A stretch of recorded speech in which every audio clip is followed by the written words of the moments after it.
fueron Bartolomé, un negro criollo libre, y Juana de la Cruz, también negra criolla libre.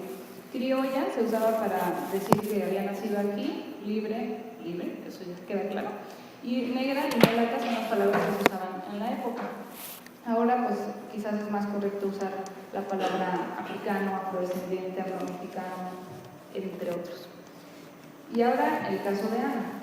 Francisco, negro Bran, es decir, de la región, del grupo étnico Bran de África, era esclavo del doctor Santiago de Riego, y Leomar, negra, esclava del mismo amo, bautizaron a su hija, Ana, negrita, el 8 de agosto de 1604. Ana no tuvo padrino, solo tuvo como madrina a Magdalena, negra esclava de un amo distinto al de sus padres. El padre africano, Francisco, logró desarrollar relaciones familiares en la Ciudad de México con otra persona de origen africano que compartía con él la condición de esclavitud. Además, los padres tuvieron la posibilidad de relacionarse con una esclava de otra persona, quien pudo participar en la ceremonia de bautizo de su hija. El último capítulo habla sobre las relaciones familiares de estos niños y cómo los esclavos y esclavas podían conformar familias, no solamente matrimonios, sino también uniones informales, porque no siempre se casaban, como pasa ahora. Analizo ahí algunos documentos notariales de cómo los niños aparecen con sus madres, sobre todo, aunque también en algunos casos son vendidos con sus padres.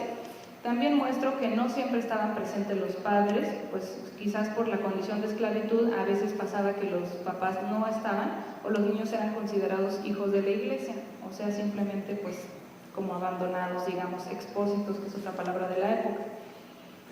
Y también muestro la importancia de los padrinos y las madrinas, de bautizo en este caso, y también la nueva unión que se lograba de compadrazgo entre padrinos y padres a partir de los niños que eran bautizados. A veces podían estar en familia. Encontré un documento de 1606 que demuestra esto.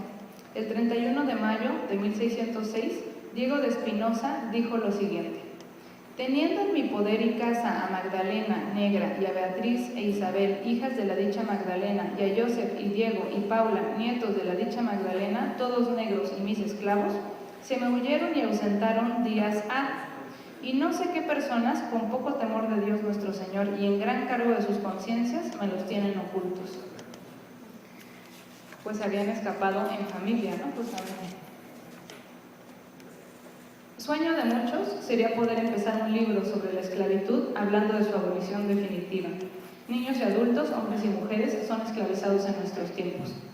Así es como empieza el libro y así es como quise terminar esta presentación, porque debemos tener presente que la esclavitud infantil no ha desaparecido y no hay que pensar que eso está lejos en un lugar, país recóndito, quién sabe dónde, sino que la esclavitud infantil también se sufre en México. Trata de personas, explotación sexual, trabajo forzado. Ojalá que este libro sirva para recordar que la esclavitud es y ha sido parte de nuestra realidad. Muchas gracias.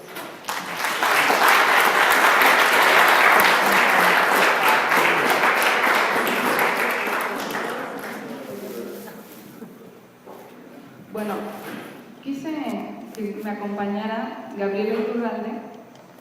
Ella, las dos somos parte de Afrodescendencias en México, Investigación e Incidencia AC, una asociación civil pues recientemente formada con la intención de mostrar un poco la importancia de esta población, de reconocer esta población tanto en el pasado como en el presente, no solamente de la población afrodescendiente, sino también de algunas experiencias culturales vinculadas a esta población, ¿no?, que actualmente en México podemos encontrar. Y también con la intención un poco de mostrar el racismo y la discriminación que se enfrenta en México, no solamente por estas poblaciones, sino en general, ¿no? Y además, el racismo hacia esas personas no afecta solamente a ese grupo, sino que nos afecta a todos en general. Entonces, tenemos intereses en común. Ella es además maestra de la UNAM y ha trabajado estos temas pues ya por muchos años, ¿verdad? Aunque somos muy jóvenes datos, pero tiene más experiencia que yo. Gracias, Cristina. Buenas noches a todas y todos que están aquí, que nos acompañan en esta presentación. Gracias a Cristina por la invitación que he aceptado con mucho gusto, ¿no? Porque presentar un libro es siempre una alegría.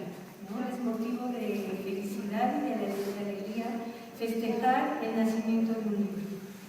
Los libros son ventanas, que nos abren ventanas al mundo, ¿no? Con un libro, cuando lo leemos, podemos ver otras formas de vida, otros espacios y, como en este caso, aprender un poco más de nosotros mismos. Me parece que este libro, quisiera empezar diciendo que este libro, Muleque, Negritas y Mulatillos, es muy importante destacar, es el resultado de un trabajo de investigación minuciosa, apasionada y comprometida que hace Cristina. Creo que Cristina es una investigadora que reúne esas características que no siempre están juntas en un investigador, ¿no? Entonces me parece que esto es como muy destacable y en los textos del libro eso se nota, ¿no? Se nota el compromiso, la pasión y la dedicación que tiene como historiadora y como persona comprometida con estos temas.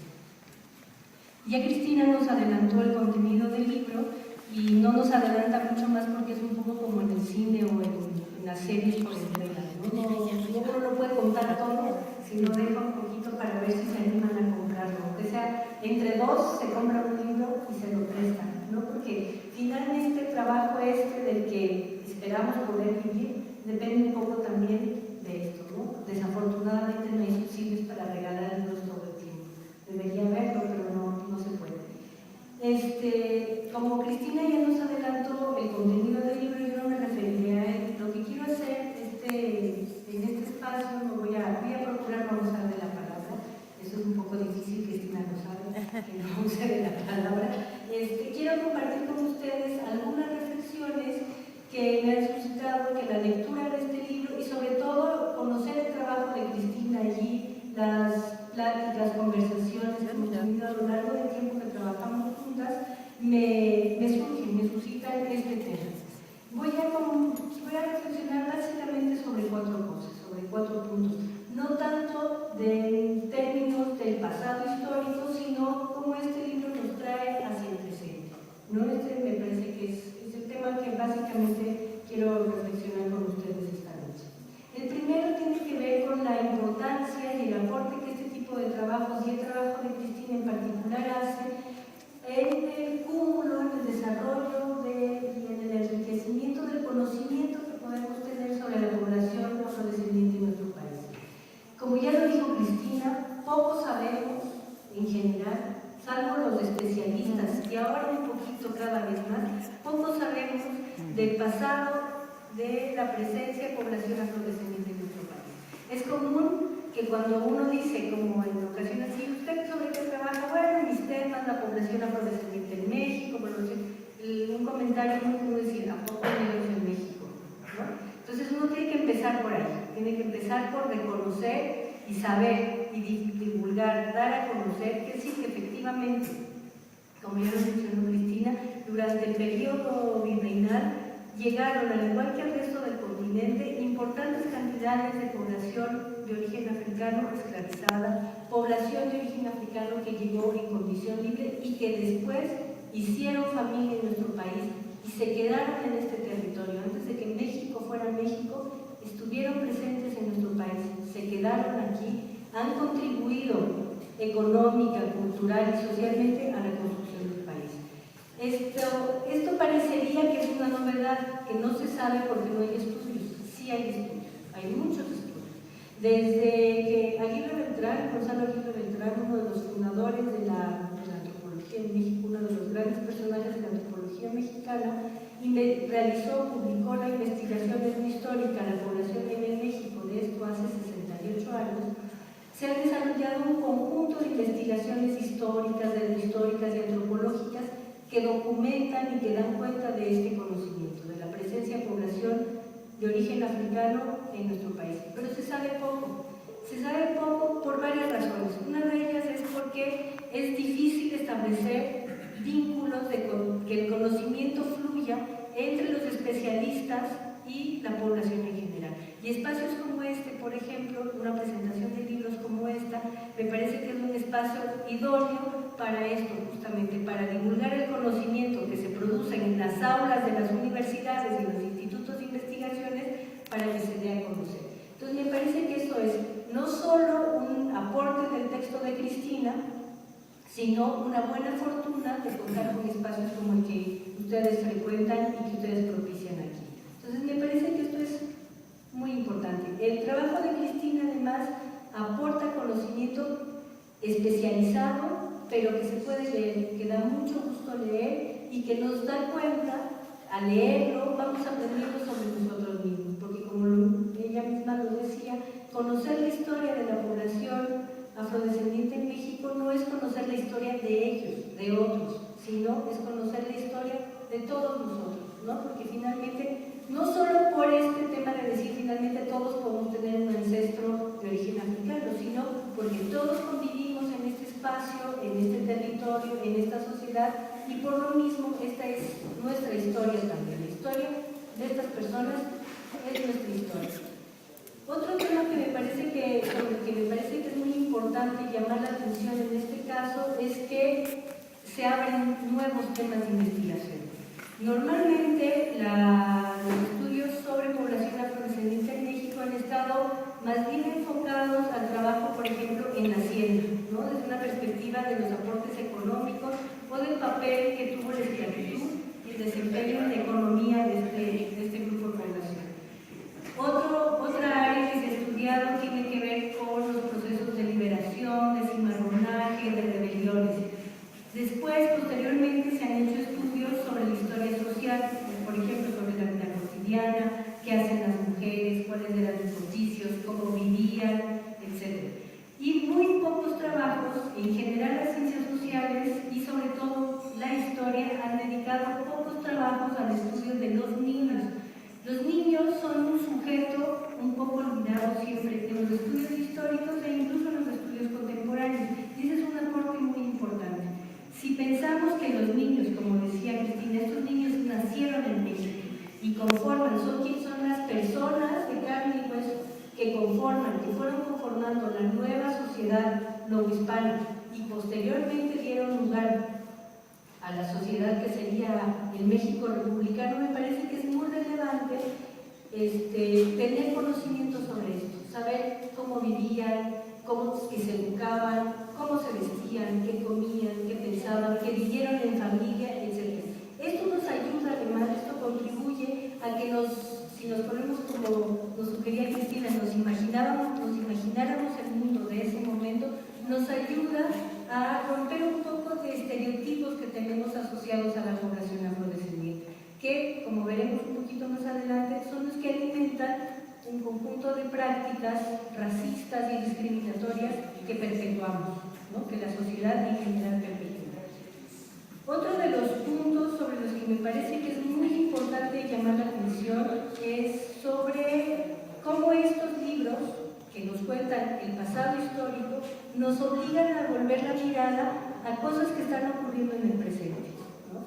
La población afrodescendiente en México, africana y afrodescendiente en México, no se quedó olvidada en el pasado, ¿no? Es un grupo. Una colega nuestra, Marilisa Velázquez, cuenta cuando hace charlas o presentaciones, dice que varias veces en los auditorios, cuando está hablando de esto, la gente le pregunta, bueno, ¿y qué pasó con esas personas? ¿A dónde se fueron? ¿Por qué ya no están? ¿No? Y eso resulta curioso, resulta gracioso, pero al mismo tiempo resulta triste, ¿no? Porque resulta que en general desconocemos de la vida concreta presente y de la vida cotidiana presente de mucha población en nuestro país, ¿no? Probablemente algunos de ustedes o muchos de ustedes saben que en las costas de Guerrero y Oaxaca, por ejemplo, que en Veracruz, que en Coahuila, podemos encontrar comunidades en donde el fenotipo de las personas es marcadamente lo que llamamos o lo que conocemos negros, ¿no? Y que llamamos afrodescendientes y que se reconocen a sí mismos como afromexicanos o afrodescendientes, aunque en la vida cotidiana se llamen a sí mismos negros, morenos, morenitos, prietos, ¿no? Hay distintas maneras de llamarse. Están ahí, existen, ¿no? Y no existen solo como una pieza de museo o como un sujeto de un libro, existen en la vida real. Y en la vida real viven en unas ciertas condiciones. Por ejemplo, en el caso de Guerrero y Oaxaca, las comunidades de afromexicanos comparten el espacio y sus condiciones de vida, la mayor parte de estas, de marginalidad, de exclusión, de pobreza, con los pueblos indígenas y con otras poblaciones que conocemos normalmente como mestizos, y están ahí y tienen necesidades, ¿no? Tienen necesidades sociales, necesidades materiales y necesidades, podríamos decir, espirituales o subjetivas, como queramos llamarlo.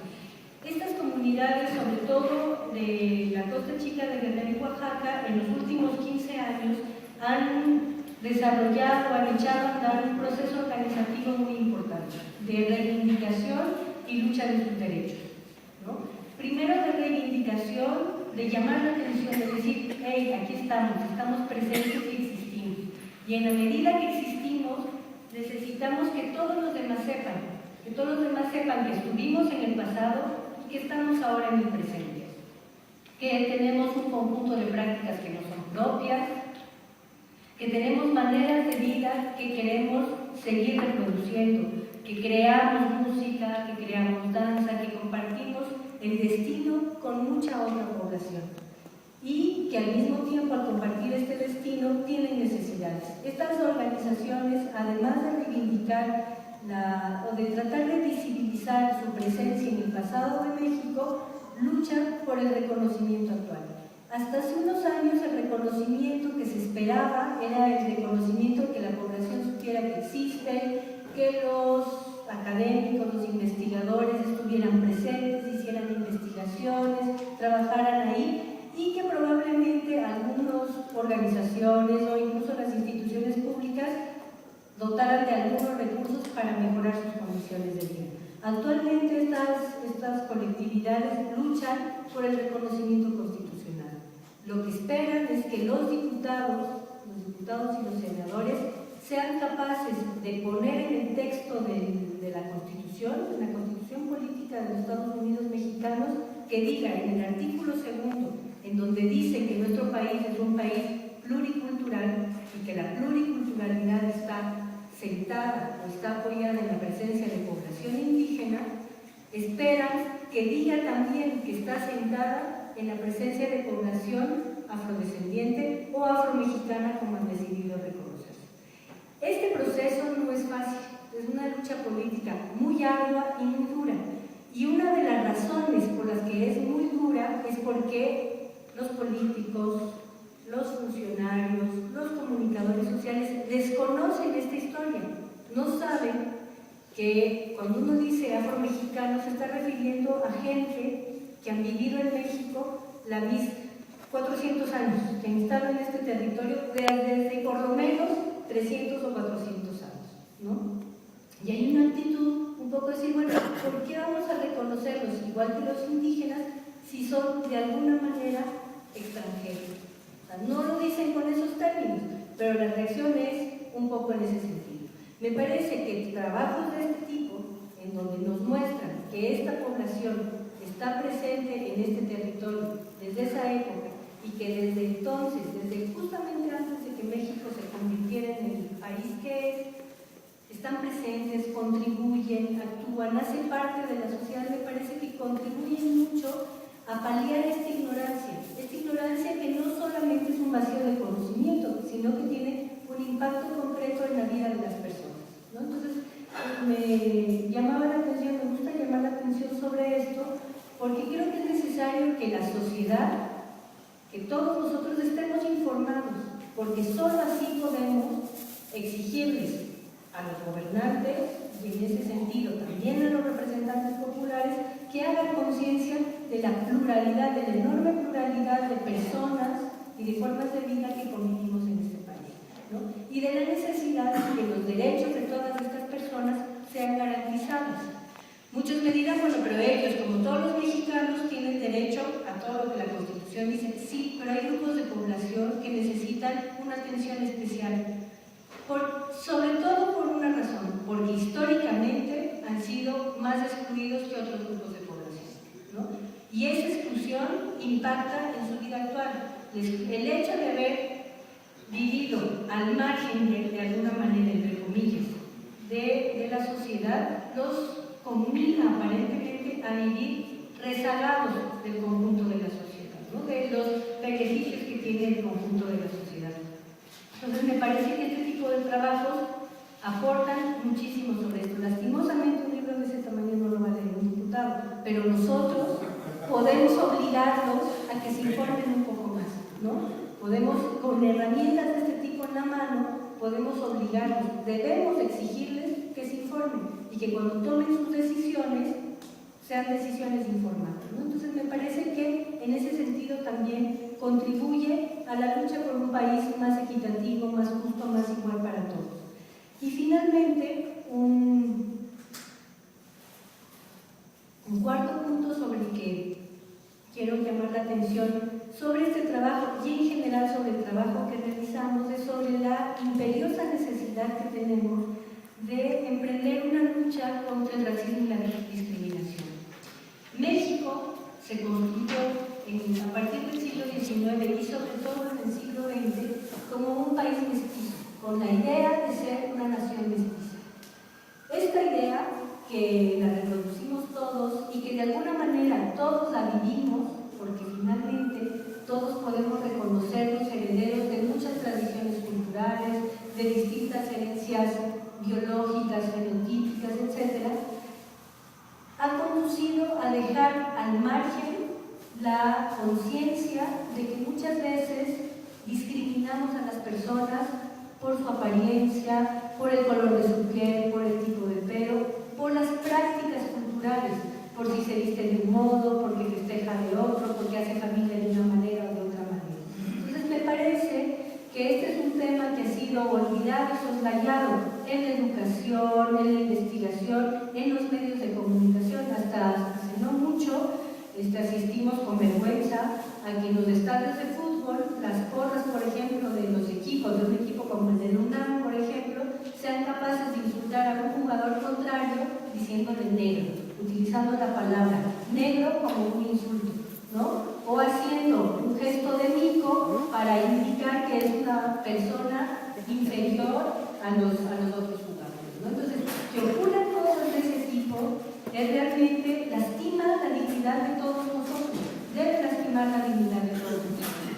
Y tenemos como sociedad el compromiso de intentar por todos los medios que esto no ocurra, porque todos tenemos derecho a vivir en una sociedad más justa, más equitativa, sin discriminación, porque así como se discrimina a una persona por el color de su piel, se la discrimina por su preferencia sexual, por la edad, por el grupo de edad al que pertenece, por si es hombre, por si es mujer, por si viene del campo, etc. Entonces me parece que tener este tipo de trabajos, pensar sobre esto, conocer esta historia, nos ayuda un poco a conocer el mundo de manera más plural, más abierta, más generosa con nosotros y con nosotros mismos, ¿no? México es un país que tiene que empezar, somos una sociedad que nos debemos hacer conciencia de que muchas veces somos víctimas de prácticas racistas y al mismo tiempo reproducimos prácticas racistas. Calificamos a la gente por su color de piel, la calificamos como mejor o peor, como más inteligente o menos inteligente por su color de piel, por sus rasgos físicos. Y eso lastima a la persona de la que hacemos eso, pero nos lastima a nosotros mismos, ¿no? Entonces me parece que ese es otro de los temas sobre los que llama la atención este texto y que es una tarea pendiente que tenemos todos nosotros, ¿no? La lucha contra el racismo y la discriminación. Bueno, pues para no abusar de su tiempo y de su atención, acabo con esto, solamente diciendo que una fiesta es también un momento para invitar a la lectura. Entonces creo que lo que siempre tratamos de hacer cuando aparece un libro nuevo es decir, lean, traten de leerlo. Muchas veces no tenemos el tiempo para leer un libro tan grande, se puede ir leyendo por pedacitos. Este libro está escrito como un cuento, es como Cristina decía al principio, aunque es un trabajo académico muy riguroso, me parece que es un trabajo que se puede ir leyendo como una novela por entregas, por ejemplo. Y si hacemos el ejercicio de la imaginación, nos puede llevar a un mundo maravilloso, a nuestro mundo del pasado, ¿no? Entonces, léanlo, como decían hace un momentito, solo por hoy traemos la oferta del libro a 150 pesos. Normalmente en la librería cuesta 250 pesos. Entonces, pues, Oye, Laura.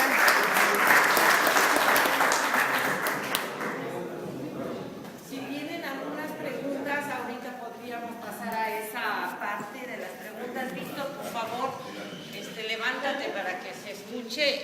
¿Vale? ¿Vas a preguntar? Acá ustedes dos, 1, 2, 3, 4. Breves para que podamos Mi nombre es participar. Víctor Portillo. Trataré de ser breve, porque hay muchas cosas que preguntar. ¿Se va a grabar también esto? La maestra doctorante no tiene el rótulo. Gabriel. Oh. La maestra Gabriela, si se hubiera ocupado más del libro, pues la propia maestra Cristina, pero más del libro, pues seguramente lo vamos a comprar, de todas maneras lo vamos a comprar. Hay muchas preguntas, muchas inquietudes. Es que porque el tema es tan rico. Quisiera saber que nos hablaran más de esos negros que participaron en la lucha de la independencia, si así lo subentendí. Quisiera saber de esos negros manuizos, que se les podría llamar, su condición de libres. ¿Cuál era? ¿Venían ya siendo libres o aquí fueron liberados? Y otra cuestión, explicar un poco más sobre las condiciones reales, condiciones de trato que tenían de parte de sus amos españoles, tal vez criollos españoles, porque el trato hacia los indígenas era bastante cruel. Lo fue, a pesar de las leyes limpias. Sí. Entonces había, sin duda, un maltrato, pero la necesidad de mantener un estatus, una imagen de esos amos, les llevaba, de esas armas, les llevaba a vestirles con mucha elegancia. Pero detrás de eso, ¿cuál era el trato real? Y en lo personal, me interesa saber de algo que se mencionó aquí, antes de la presentación del libro, de que llegó a haber alguna torera o peleadora de color negro. Me interesa mucho el dato. Saludo la presencia del maestro Eli Masferrer. En antropología e historia pude cursar algunos semestres y tomé algunas clases con el maestro Masferrer, a quien respetamos y queremos mucho. Así que, bueno, hay muchas preguntas, porque finalmente decimos lo siguiente: este motín o esta Ya se sonada extendió. o este intento de liberarse, nombrando un rey negro, siendo acompañado de indígenas, llama mucho la atención. Valdría la pena indagar sobre eso, valdría la pena que investigadores Ya tiempo. se han ocupado de las luchas libertarias antes de las 1810, valdría la pena indagar más sobre la participación de los negros con los indígenas, cómo se da este Ya se proceso. colgó. Porque, repito, la condición de los negros parecía ser una y la condición de los indígenas parecía otra. Porque, de todas maneras, también habría que ver por qué se invisibilizaron, por qué se soterraron. ¿Perdón? No. Porque hay que ser breves porque faltan más personas. ¿Por qué se soterraron, digamos, de alguna manera? Seguramente para cuidar su cultura, su religión, su entorno, en fin, su salud. Pues sí. Bueno, voy a responder así de una, pero bueno, primero decir que las fotografías que se están pasando son de México Negro AC, no son obtenidas por mí, son de México Negro AC, que tuvieron la amabilidad de darnos. Y fue un encuentro de danzas allá en la costa en mayo del año pasado, solamente para ubicar. Bueno, en cuanto a la independencia, bueno, el libro no trata sobre la independencia, trata sobre el siglo XVII, pero es cierto, ¿no?, que participaron, sobre todo afrodescendientes, en interesante es que participaron en los dos bandos, porque pues, había mucha diversidad, ¿no? Entonces, ellos participaban también en las milicias, o sea, desde la conquista y a lo largo del periodo virreinal participan en las milicias. Pero bueno, el libro, insisto, no trata sobre eso.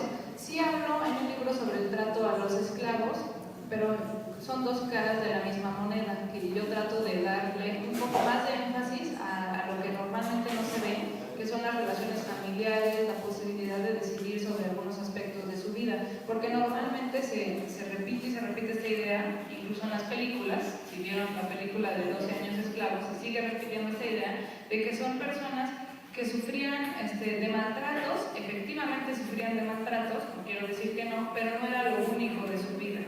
Ellos podían desarrollar relaciones familiares, podían tener hijos, podían escapar, podían resistirse a la esclavitud, podían enfrentar a los amos, etc. Entonces, bueno, yo trato de mostrar esa otra parte. Pero sí muestro un caso muy interesante que encontré en el archivo sobre unos niños que son obligados a maltratar a su propia madre, a una mujer, y presentan entonces la queja contra este amo que está obligándolos a maltratar a su madre, y muestra justamente esta relación, ¿no?, de la madre con los niños. Efectivamente, también los indígenas eran esclavizados, aunque en 1542 se prohíbe la esclavitud de indígenas. De todas formas se sigue practicando en menor medida, pero se sigue practicando. Y también en el libro menciono a niños chichimecas que eran esclavizados y que eran bautizados aquí en la Ciudad de México. Y esta es una de las formas en las que se relacionaban, ¿no?, justamente incluso uno de estos niños chichimecas tiene como madrina a una negra, entonces es una muestra de la relación. Sobre el caso de la torera tampoco viene en el libro, pero es en el norte de México, no es aquí en la Ciudad de México. La relación entre indígenas y negros, por ejemplo, en los alzamientos, se ve, en varios casos, pero en el caso de 1692 que menciono en el libro, hay un alzamiento porque hay falta de trigo y entonces se alza la población en general. Y están indígenas con afrodescendientes. Aunque también, por la diversidad de los afrodescendientes, pues también son ellos los que participan en las milicias y los que ayudan a mantener bajo control a la población. Esto es muy importante porque no es necesario que todos los africanos o los afrodescendientes sean iguales, ¿no? Más bien hay diversidad. Entonces hay unos que son esclavizados, hay otros que son libres, hay unos que se alzan, que se amotinan, y hay otros que participan en las milicias y los controlan, ¿no? Entonces están participando en distintos sectores de la población. Gracias. ¿Hay un censo que nos indique qué porcentaje de la población mexicana está representada por las comunidades afrodescendientes? Bueno, no hay, en la actualidad no hay. En 1753, a lo largo del periodo virreinal, sí hay algunos censos,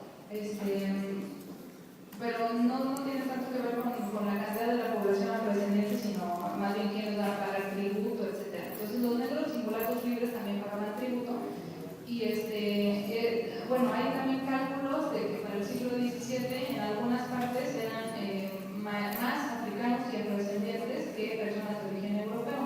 En la actualidad no hay censos que nos digan cuántas personas hay ahora en México consideradas afromexicanos, que también habría que pensar en distintos tipos de afrodescendientes, ¿no? Están los afromexicanos, los negros, que también se conocen como negros, o como prietos, o como morenos. Entonces, esa es una de las palabras más importantes. Como morenos o como afromexicanos, ¿no? En la costa chica de Guerrero, de Oaxaca, también en Veracruz, también en Coahuila, en Michoacán, en Morelos, etc. Hay varias poblaciones. Y hay también los afrodescendientes que son hijos de africanos, digamos, son de migraciones más recientes, ¿no? O sea, mucho más recientes. Entonces no hay un cálculo, más bien no hay censos, pero sí hay un cálculo.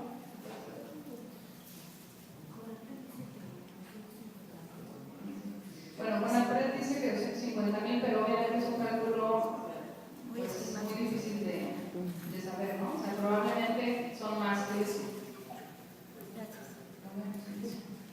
Ay, Erubiel. A ver, Erubiel. Mira, yo tengo varias dudas, pues puesto que tú hablas que cuando llegaron con Hernán Cortés hubo soldados negros que llegaron con él.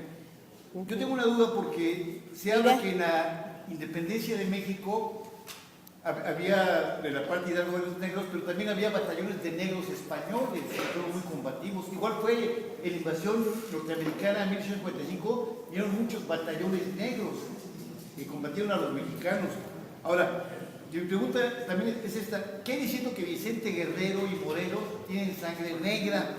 Puesto que los negros siempre han contribuido a la cultura mexicana, ¿no? Incluso la cultura olmeca se habla que es una cultura de origen negro, ¿no? O sea, por la raíz ancha de las cabezas olmecas. Y también se habla de la palabra marihuana. Eso es una fusión de la palabra indígena juana con marimba, una palabra que trajeron los negros de Angola, y que fueron los que usaron la marihuana, la empezaron a usar, y los indios o los nativos de aquí también se sintetizaron en esa adicción. ¿Qué hay de cierto en eso? Bueno, muchas gracias por las preguntas. Primero, sobre los olmecas, eso es algo que no está para nada comprobado. De hecho, más bien es algo que no hay que pensar por varios motivos. Uno de ellos es que no se ha comprobado para nada la posibilidad siquiera de que llegaran. Hay una obra, que ahorita no recuerdo los autores, pero son varios autores, son como 5 autores. Entre ellos hay africanos, hay estadounidenses, etc. O sea, es un grupo de investigadores que muestran la dificultad o casi la imposibilidad de esa hipótesis. Normalmente se repite esta idea a partir de la séptima por la forma de las cabezas olmecas, como bien mencionó ahorita. Pero el problema es que esas son representaciones de hombres jaguar. Entonces, por eso es que están representando a las personas de una manera diferente, ¿no? Con la nariz ancha, con los labios diferentes, etc. Y además, los africanos y los afrodescendientes no necesitan de esa hipótesis, digamos, para ser valiosos. O sea, su riqueza no está en si llegaron antes de los españoles. Eso es lo menos importante, porque ellos tienen suficientes aportes y contribuciones a lo largo de la época virreinal y en la actualidad como para necesitar eso. ¿Sí me explico? O sea, es como decir, si no fueran valiosos, entonces sí habría que buscar a ver de dónde sacamos su riqueza y a ver de dónde le hacemos para ver si estaban aquí antes, y entonces así demostramos su importancia. Su importancia no radica en eso, su importancia radica en los más de 500 años en que sí estuvieron aquí y en que sí tenemos muchos registros de que estuvieron aquí y de que participaron de distintas maneras. La otra, sobre la conquista, bueno, se sabe, eso sí, ¿no? Que llegaron en la conquista, efectivamente algunos como libres, y ahí fue cuando empezaron a participar conquistando este territorio. Y ese es un texto que, o sea, no es mío, ¿no? La investigación es de un investigador que se llama Matthew Rester.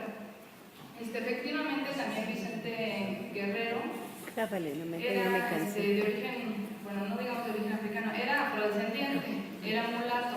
Mulato no quiere decir necesariamente españoles y de negros. Mulato puede ser de indígenas y de negros. Y así tengo yo muchos casos en las actas bautismales donde un niño se registra como mulato y es hijo de indígenas y de negros, como se decía en la época. Entonces, bueno, Vicente Guerrero era mulato, ¿no? O sea, pensando en esta diversidad de herencias que podía tener. Tal vez, porque esto también lo he escuchado mucho, la cuestión de tenía sangre negra. Yo eso lo he escuchado mucho, no sé si ustedes también, pero es importante pensar que no, la cuestión no está en la sangre, porque como decía una señora en la Costa Chica, cuando fui a trabajar allá, me decía una señora, Micaela se llama, me decía, la sangre de todos es igual, roja es la mía, roja es la tuya, roja es la de todos, ¿no? Entonces no hay sangres azules, para bien o para mal. Entonces la sangre es igual, bueno, hay distintos tipos de sangre, ¿no? Que si se está agotando, pero eso no tiene nada que ver con el color de la piel.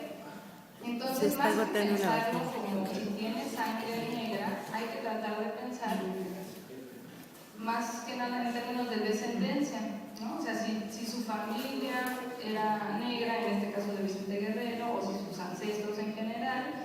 Y cuando pensemos en la población, también pensemos en la riqueza cultural, más que en la sangre, ¿no? Porque esto de la sangre nos recuerda también un poco la palabra raza, que se usa también muchísimo y que yo he escuchado incluso en los reporteros que a veces están tratando de dar información y de concientizar sobre el racismo y usan la palabra raza. Entonces la palabra raza, bueno, se usa mucho, pero no existen las razas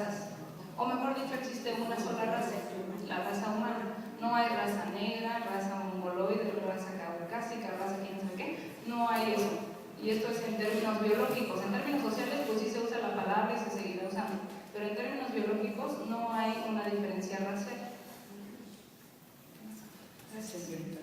Sí. Quisiera felicitarla por ese trabajo que nos da luces en nuestro origen a los mexicanos, porque muchos ignoramos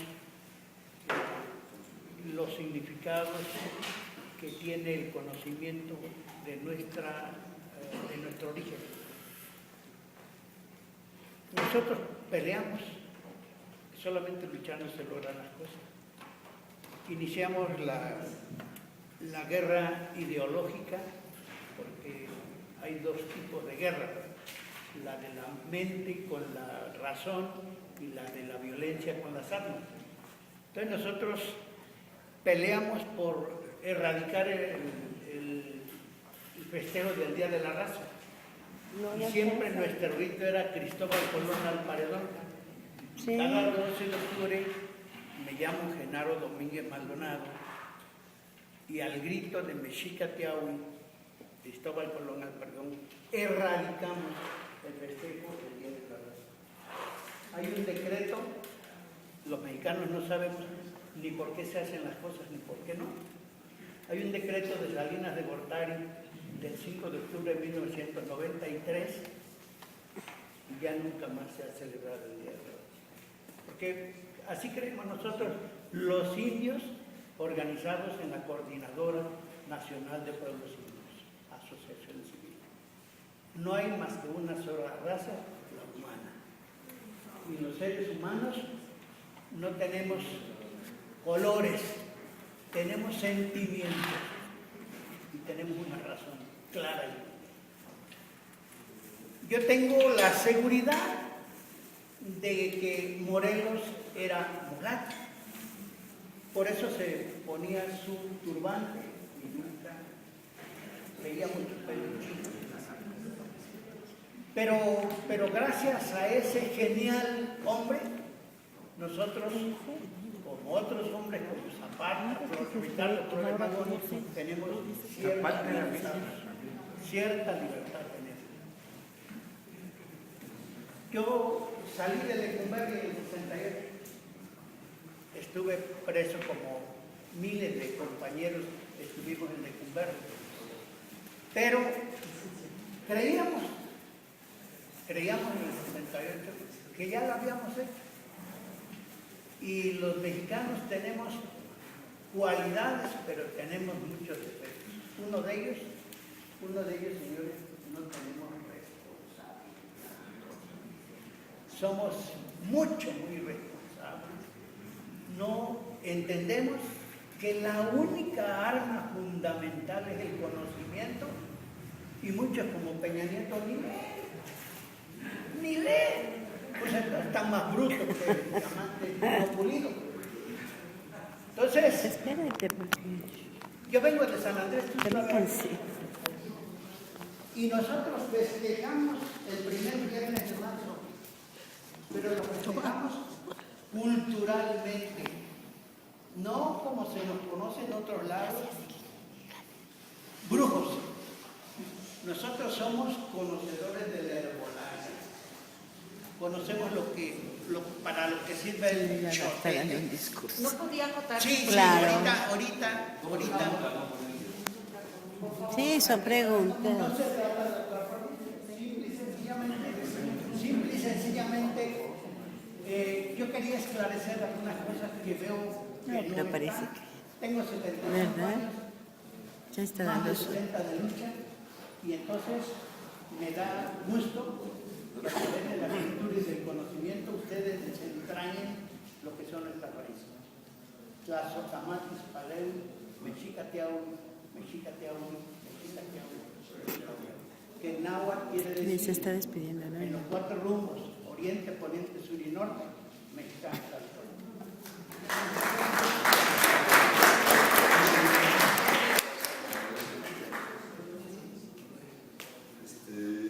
Es igual, compañero. Soy de Córdoba del Sur, Paso del Macho. Mi abuelo era Gonzalo, mi padre Moreno también. Cuthberto mi otro abuelo, igual, la esposa de mi abuelo era blanca española. Y se fue dando todo. Yo cuando comencé a ver también como compañero, me metí a antropología en el 85, en etnología, pero no llegué. Yo capacitaba como 80.000 o 100.000 gentes, y no era así, era más. Ellos tienen la razón. Entonces es parte de lo que hay aquí en México. Ahí, y el señor lo sabe, y yo lo sé. Yo jugaba béisbol con los compañeros, con los primos, con toda la gente de por ahí. Ya cuando nos cambiamos, cambió la cosa. ¿Y cómo estoy? Pues para allá. ¿Y cómo lo voy a leer? Por lo que ustedes proponen, y hay que cambiarlo más.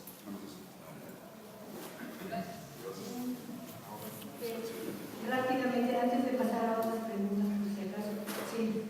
Refiriéndome a lo que decía el señor Vito, sí, probablemente haría falta dedicarnos, por ejemplo, a un curso completo, ¿no?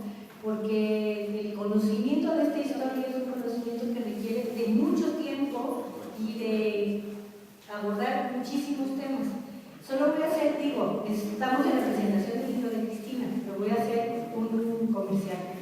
Hace un par de años publicamos junto con Elisa Velázquez, que es una colega nuestra también de la misma asociación, un pequeño libro de divulgación del conocimiento. Es un libro que se llama Afrodescendientes en México, una historia de silencio y discriminación. Este libro se puede bajar gratis de la página de internet de CONAPRED, ¿no? CONAPRED es el editor del libro. CONAPRED y el Instituto Nacional de Antropología e Historia publicó el libro. Y es un libro que cuando lo escribimos teníamos el propósito de tratar de hacer la tarea titánica de sintetizar el trabajo de investigación de nuestros colegas, así como el trabajo de Cristina, de sintetizarlos y ponerlos de comunicarlos de una manera para público no especializado, para que el público no especializado se entere de la información más básica sobre el tema de la historia, de la presencia de la población negra en México, la población afrodescendiente en México. Entonces ahí el libro aborda desde el hecho que está documentado de que llegaron conquistadores negros acompañando las huestes, por ejemplo, el Cortés. Este es el códice, el Azcapotzalco. En el códice Azcapotzalco está un grabado de una persona negra que acompaña, vestido a la española, que acompaña a Hernán Cortés, por ejemplo, ¿no? Que es Juan Cortés o Juan Garrido. Depende de la interpretación, se le da un nombre u otro nombre. En los murales del Palacio Nacional de Pintor Diego Rivera, en uno de los últimos murales en donde se refleja la historia del cultivo del maíz en la Nueva España, está representado Juan Garrido. Diego Rivera lo representa vestido apenas con un calzón de manta corto y desnudo el resto del cuerpo. En el códice Azcapotzalco, que es un documento de la época, está vestido a la española, ¿no? No tiene armadura, pero está vestido a la española. Y como decía Cristina, esta historia de los conquistadores negros está muy bien documentada por un investigador norteamericano. Y también y además este libro tiene una cosa que me parece que aporta datos de otros libros en los que uno puede profundizar la información, por ejemplo, sobre la rebelión, la de Yanca, la de Cuautla de Amilpas, la de Nuestra Señora de Amapa y una serie de rebeliones que hubo durante el periodo colonial. Por ejemplo, relata cómo las personas afrodescendientes, africanas y afrodescendientes se organizaban en las milicias, en las cofradías de negros, y no solamente en la Ciudad de México, en Puebla, en Veracruz, en San Cristóbal de las Casas, etc. ¿no? Es que es mucha información. Y efectivamente sería nuestra responsabilidad introducir antes un conocimiento general antes de hacer una presentación de un libro. Por ejemplo, que cuando hablamos de criollos a finales del siglo XVIII, principios del siglo XIX, lo que coincide, por ejemplo, con el inicio del proceso de independencia, cuando decimos criollos en Acapulco, nos estamos refiriendo a personas mulatas, ¿no? Y de ahí es razonable pensar que el Guerrero, que viene de esa región del país, era probablemente, era afrodescendiente. Morelos, que tiene un origen Cansada social que porque se semejante, le también podría venir. muchísimo. Y aunque tuvieran en sus documentos, en sus actas de bautismo, dijera español o dijera criollo, probablemente eran afrodescendientes. Lo mismo que en Veracruz. Es muy probable que cuando decimos criollo veracruzano, estemos hablando de un pardo libre, por ejemplo, ¿no? O de un mulato, por las características de la población en ciertas regiones, por la densidad demográfica de unas poblaciones sobre otras en ciertas regiones. Entonces, lo que también hemos hecho un esfuerzo por documentar y por pensar es que nuestro pasado colonial es un pasado diverso, y en eso el libro de Cristina contribuye mucho. Es un pasado en donde tanto hay esclavos que viven en condiciones ínfimas en las haciendas azucareras en Morelos, por ejemplo, o en Veracruz, como esas mismas personas con fenotipo negro, con el cabello chino, etcétera, son pajes en las casas ricas y se educan, por ejemplo, ¿no? Tienen instructores, saben leer. Una anécdota, el pintor Juan Correa, que es uno de los que junto con Villalpando es de los grandes pintores barrocos del barroco novohispano mexicano, novohispano propiamente dicho, es mulato, y es mulato hijo de un español y de una esclava negra. El padre le reconoció y lo inscribió con su apellido como español, y él era mulato, y él a su vez tenía a su servicio una esclava negra. Juan Correa, que era mulato, tenía una esclava negra.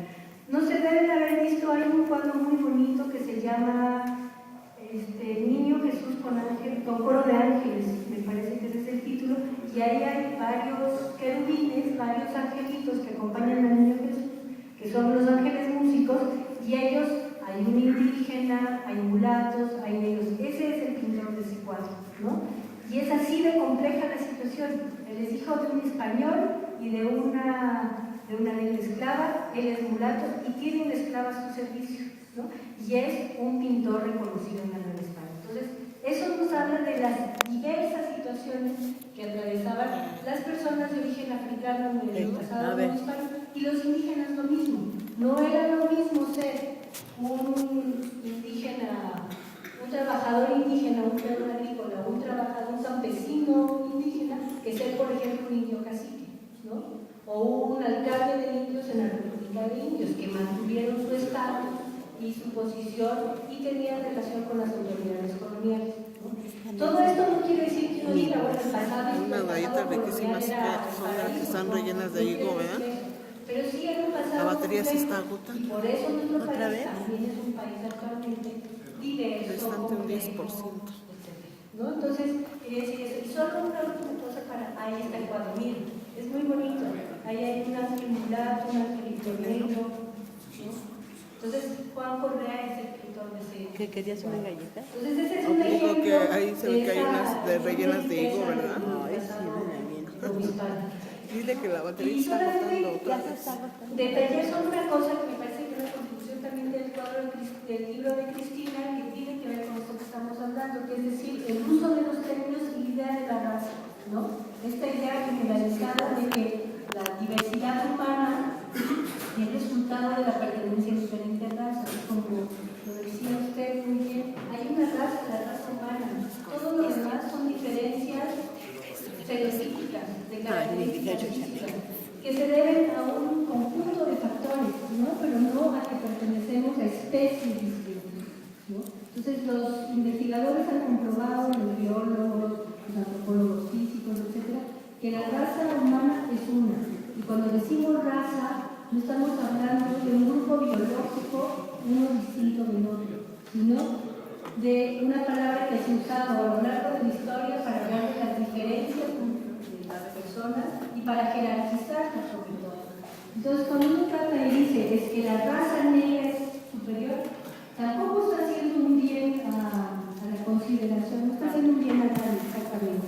Solo está reforzando la idea de que nos separamos en razas. Y lo que nos separa no son las razas, probablemente nos separan las experiencias cotidianas, la situación socioeconómica, la pertenencia de género, nos separa y nos acerca, ¿no? O sea, solamente eso quería. Una raza, perdón, es la cruza de dos especies, que solo están en los animales ya de criados. Claro, es una palabra usaba originalmente para los animales, ¿no? Sí, de vaca.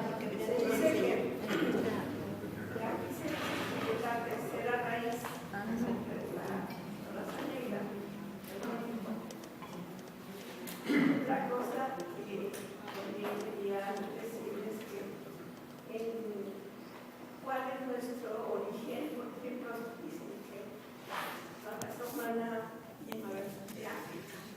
Entonces, y las felicito porque tienen Es que no sé, ahora se está cargando, ¿no? Ya le piqué no sé si está bien o está mal. Gracias. Sí. Para registrar a estas intervenciones tan valiosas que nos invitan a profundizar en un tema tan importante para explicarnos por qué somos así, al saber nuestros antecedentes.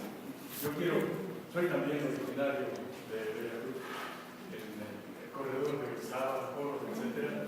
Y todavía subsisten algunas tradiciones, particularmente de la lucha por su liberación en Cabezonyaca, pero también hay poblaciones con nombres africanos, Mozambique, Mandinga, quiero decir de que hay tradiciones todavía que debemos rescatar porque son muy importantes.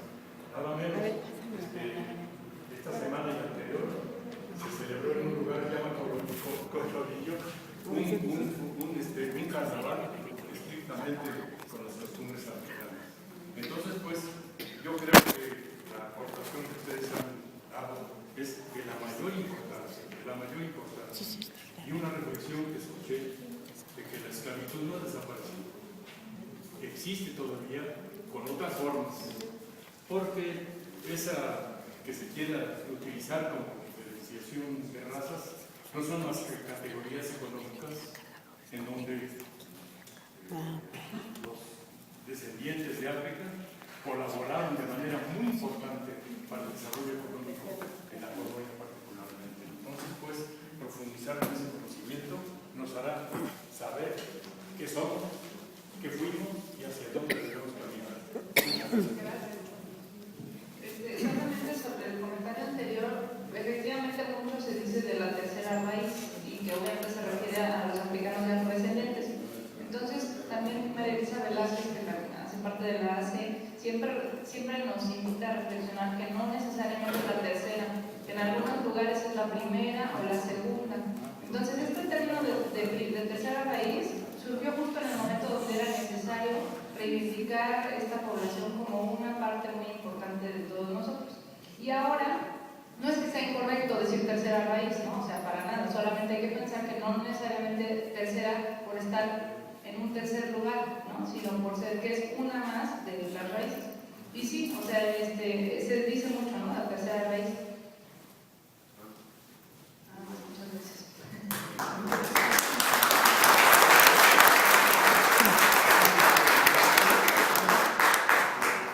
Bueno, pues si ya no hay más preguntas, nos gustaría concluir esta plática haciéndole una entrega de unos reconocimientos y le vamos a pedir aquí a algunos de los compañeros que le entreguen a las muchachas.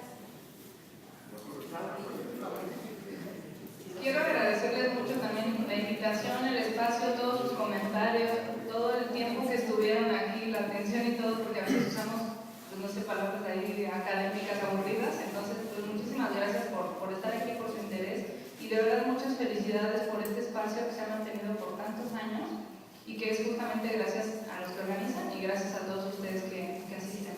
Gracias.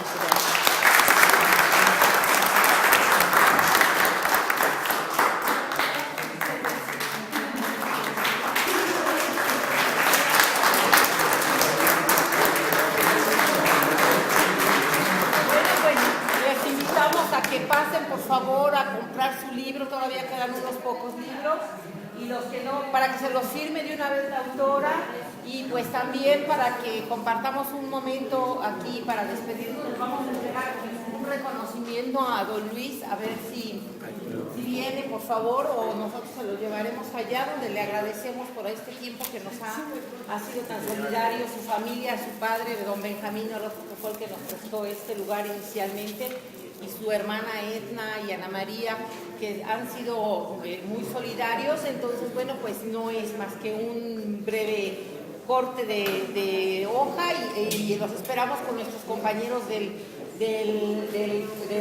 centro cooperativo, que nos han recibido con los brazos abiertos y que han sido muy solidarios. Pásate, Juliana. Y que bueno, pues iniciaremos otra etapa allá con ellos y buscaremos la manera de no cansarlos tanto. Ay, Erubiel. Y pues muchas gracias a todos y nos vemos la próxima dentro de 8 días. Gracias. Lauris. Hay una marcha el 18 que está convocando. Ya no. Que está convocando el grupo. Miren, aquí está don Luis. Por favor, un aplauso para don Luis. Y ahora sí.